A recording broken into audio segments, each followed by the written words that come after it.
उद्धव ठाकरे यांनी ज्यावेळेला 2022ला बंड झालं एकनाथ शिंदेंचं, त्यावेळेला सुद्धा अर्थात हे त्यानंतर प्रश्न विचारण्यातच येत होते की अरे तुम्ही मुख्यमंत्री होतात, गृह खातं वगैरे सगळ्यांचंच होल्ड एक प्रकारे तुमच्याकडे असतो, खातं कोणीही सांभाळू दे, मुख्यमंत्री या नात्याने सगळ्या गोष्टी तुम्ही हाताळू शकता, पाहू शकता, तुमच्याकडे सगळ्या गोष्टी येतात, हे असं सगळं असून सुद्धा त्यावेळेला तुमचे आमदार बंड करतायत, एवढ्या मोठ्या संख्येने करतायत, विधान परिषदेच्या निकालानंतर ते परस्पर जात आहेत, या सगळ्या गोष्टी तुम्हाला कळल्या कशाने, हे त्यावेळेला उद्धव ठाकरेंना विचारलं जायचं. म्हणजे त्यावेळेला शिवसेना युबीटीकडनं जे कोणी इंटरव्ह्यूज देत होतो त्यांना विचारलं जायचं आणि त्या प्रत्येक उत्तरामध्ये सांगण्यात येत होतं आणि कालांतराने ते स्वतः उद्धव ठाकरेंनी सुद्धा सांगितलं की मला या सगळ्या गोष्टी कळत होत्या, मला या सगळ्या गोष्टी दिसत होत्या, माहिती होत्या.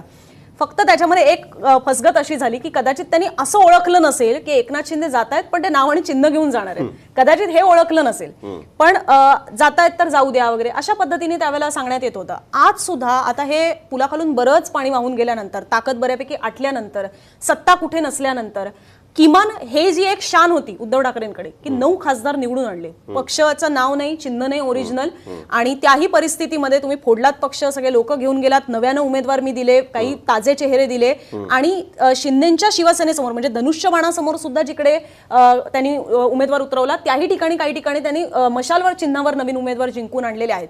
तर ही जी ताकद होती, हे जे एक त्यांनी शान त्यांची दाखवून दिलेली होती आणि त्या जोरावर त्यांनी अगदी सर्वोच्च न्यायालयात सुद्धा सांगितलेलं होतं की आता बघा, आता खासदार आमच्याकडे जास्त आहेत, जे आधी दावे केले जायचे की आमदार खासदारांच्या बहुमतावर तुम्ही पक्ष दुसऱ्यांना देऊन टाकलात, आता तर आमच्याकडे खासदार जास्त आहेत. हे जे सगळं त्यांनी कमवलेलं होतं, हे एवढं सगळं सुद्धा आता परत जेव्हा हातातनं निसटते, हे दिसतंय, त्याही वेळेला आज उद्धव ठाकरेंचं हेच ऐकायला मिळतंय की जाणारे जाऊ देत, त्यांना नंतर पश्चाताप होईल, वेळ तोवर निघून गेलेली असेल. उद्धव ठाकरे सुद्धा त्यांच्या परीने कुठेतरी कमी पडतायत असं मानायला अर्थ आहे का? की जे एरवी आरोप होतात की आता समोरून जर काही आमिषच दाखवली दिली असतील किंवा समोरून काही वचनं दिली गेली असतील तर मग आमच्याकडे देण्यासारखं तरी काय आहे, असाही एक युक्तिवाद असतो. ह्या केसमध्ये नेमकं काय?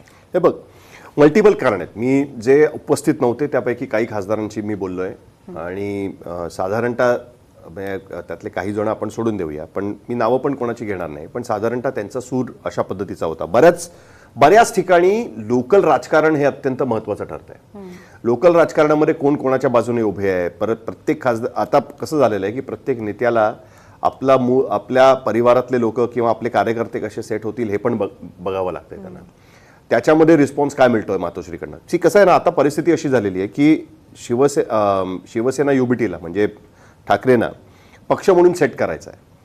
एक वेळ अशी होती की शिवसेना हा पक्ष म्हणून सेट होता, त्याच्यामुळे वरचा माणूस हल्ला तरी दुसरा माणूस त्या ठिकाणी तयार असायचा. हळूहळू शिवसेनेमध्ये जे झालं की नेत्यांनी त्यांची मुलं, त्यांच्या परिवारातले लोकच सेट करायला सुरुवात केली आणि त्याच्यामुळे पक्षाची सिस्टीम हल्ली. ती हल्ल्यानंतर जेव्हा धक्का बसला 2022 मध्ये, त्यानंतर पुन्हा एकदा तो प्रयत्न करून पाहिला गेला. पण आताच्या परिस्थितीमध्ये लोक कमी आहेत त्यांच्याकडे, नेते कमी आहेत त्याच्यामुळे एका बाजूला पक्ष सेट करायचा आणि दुसऱ्या बाजूला त्यांना पण हँडल करून घ्यायचं आहे. अशा विचित्र परिस्थितीमध्ये ते कुठेतरी अडकलेले बघायला मिळतात आणि त्यातनं अनेक लोकांचे राग, लोभ आणि या सगळ्या गोष्टी सुरू झालेल्या आपल्याला बघायला मिळतात. नंबर 1. नंबर 2, ही पण गोष्ट महत्वाची आहे. म्हणजे उदाहरणार्थ आता शिर्डीचे खासदार आहेत भाऊसाहेब वागचौरे, तिकडे कुंभमेळा होणार आहे नाशिकमध्ये, बरोबर आहे. त्या संदर्भात अनेक गोष्टी चर्चेला आहेत की त्यांचं त्याच्याबद्दलचं काही विशिष्ट म्हणणं नाही. अर्थात त्यांनी गेल्या वेळेसचं स्टेटमेंट मला आठवते काही दिवसांपूर्वी की आता हा विषय थांबवा असं करून त्यांनी अक्षरशः पत्रकारांना हे केलं होतं की आता मला परत त्याच्यावरती उत्तर द्यायचं नाही आहे, अशा पद्धतीने त्यांनी ते सांगायचा प्रयत्न केला होता. पण तरी कसं झालेलं ना की लोकल राजकारणामध्ये ठाकरेंकडनं त्या पद्धतीची मदत मिळू शकते का? पूर्वी ती सिस्टीम होती शिवसेनेमध्ये, संपर्क प्रमुख असतील, इतर गोष्टी असतील, एखाद्या नेत्याचं काही भांडण चालू असेल तर त्या पद्धतीने हे केलं जात होतं. ती गोष्ट आता थांबलेली आहे. दुसऱ्या बाजूला याबद्दलची पण चर्चा आहे की तुम्ही मोहित कंबोज आणि या सगळ्यांबरोबर तुमचे संबंध व्यवस्थित ठेवताय, आम्ही मात्र त्या गोष्टी केल्या तर मात्र आमच्यावरती मग संशय का व्यक्त केला जातो, असं एक त्याच्याबद्दल सांगितलं जात आहे. मुळात एक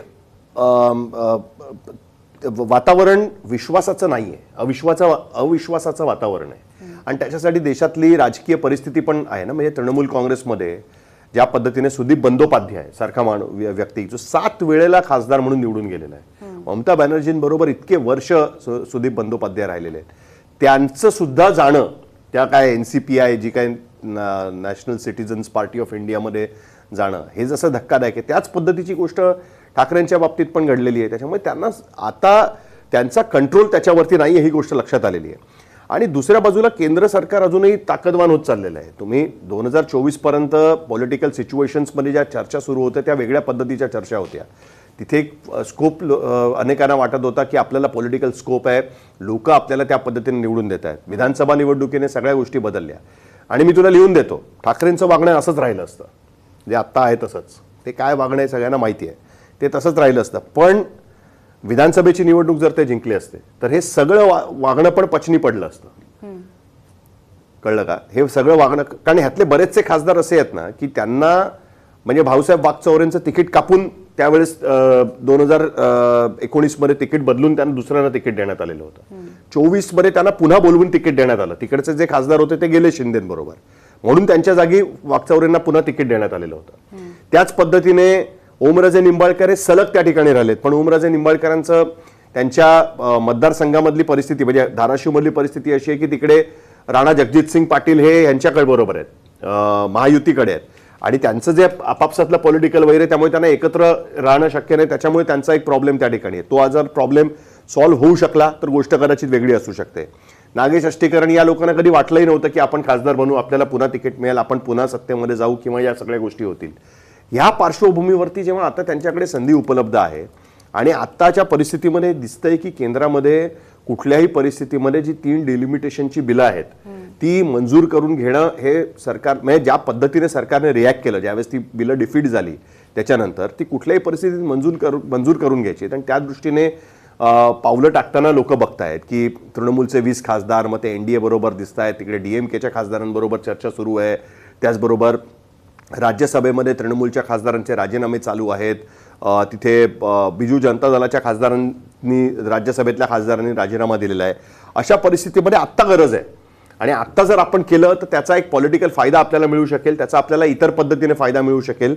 ही गोष्ट आता दिसते, म्हणून त्याला कुठेतरी वेग पकडलेला आहे. पण नंबर जर झाले नाही तर कदाचित ती गोष्ट होऊ शकेल याची शक्यता पण आपल्याला कमीच वाटते अनुजा.